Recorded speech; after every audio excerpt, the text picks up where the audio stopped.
Дали владеачкото мнозинство со привилегираниот пристап на собранието до услугите, односно рекламирањето во медиумите за предстојниот референдум, сака да ја потисне кампањата за бойкотирање на истиот и во исто време да ја фаворизира позитивната референдумска кампања.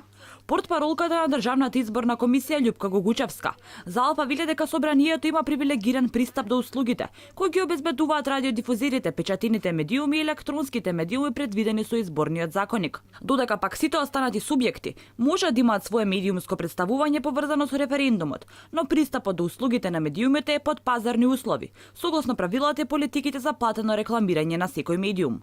За ваквиот чин на давање предност на предлагачот, односно собранието, а ставање во втор план на сите други кампањи кои би се воделе, новинарот Дарко Јаневски вели дека со ваквите туркања на кампањата која се врши за позитивен исход на референдумското изјаснување, започнува играта за манипулација на гласачите.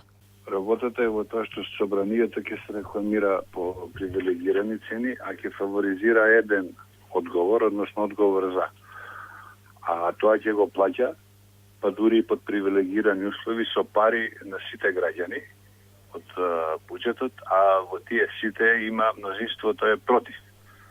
Така што ова е едно од уитромите што ќе ги прави власта, се избегнува значи да привилегирана да биде оваа смисла владата, за да не се приговори.